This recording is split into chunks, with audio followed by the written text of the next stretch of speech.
This is another one of those films that I have been waiting a long time to finally review.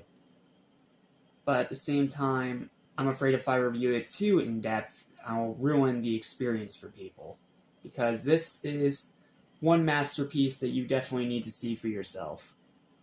And yes, this may shock you, but this is actually my favorite of the Stephen King adaptations. Why? Let me tell you all about it with my review of one of my favorite movies of all time, The Green Mile. Directed by Frank Darabont and based on the Stephen King book of the same name, and one of the only Stephen King books I've actually been able to read from start to finish because it's not, super freaking long. It's actually one of his shorter stories. And this is a movie that I have always had really fond memories of and traumatized me a little bit. I'm not gonna lie, but as a Christian, I love its themes. As a moviegoer, I love its acting, I love its cinematography, and it has a great story structure too. It's a beefy movie. It's like, over 2 hours, I think? Yeah, this is 189 minutes long. This is over 3 hours, and yet it somehow doesn't drag. That is an achievement in itself, especially since this is before this modern decade where 3-hour movies became the norm. This is an extremely long movie that is more than worth your time. Let me tell you all about it with my really short review because I want to be as vague as possible because you guys really need to just experience this one for yourself. Whether you get the old school VHS tape, the DVD, the 4K, the Blu-ray, the whatever, the flying flip. No matter what format you prefer, you have to see this movie for yourself. Here's my written review. Enjoy. This was my first ever R-rated horror movie. Yes, even before Deadpool. And the first one of that forbidden realm that I've actually read the source material for, which might be how and why it has stuck with me for so long, for so many years.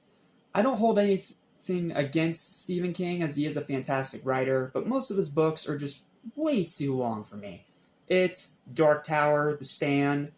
Most of them are as long as the Bible, which, even for a fast reader like me, is just too daunting.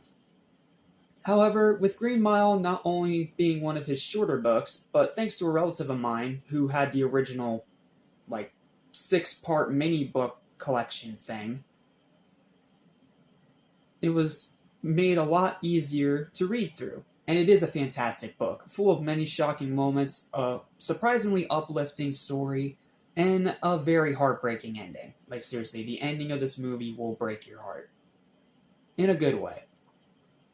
This may be controversial to say as well, but this is actually my favorite of the Stephen King movies as well. Yes, even over The Shining, believe it or not. The acting, especially the late, great Michael Clarke Duncan as John Coffey, who should have gotten an Oscar because his performance was amazing.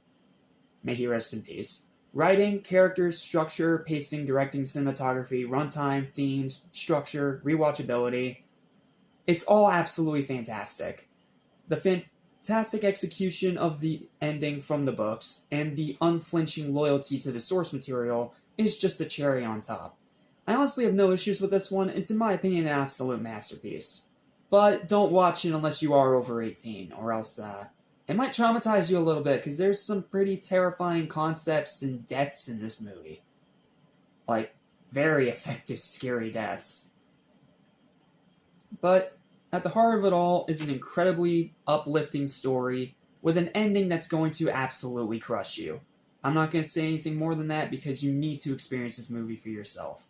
And because of that, I'm just going to go straight into my final verdict of The Green Mile, which is undoubtedly an 11 out of 10. One of the best movies ever made, and if you guys haven't seen it yet, you need to. It is a classic film. It's one of the best book adaptations of all time. But again, only watch it if you're over 18 and you can stomach a little bit of violence. Because it's not a horror movie, but it has some scary moments. But still an amazing movie. And you will not be prepared for that ending. That's your fair warning right now. Well, that's it. Thank you guys so much for watching, and I'll see you next time when we take a look at one other Stephen King adaptation that came before it, but in my opinion is not quite as good. Still an amazing movie, though. I'll tell you all about it when we take a look at the iconic Shawshank Redemption.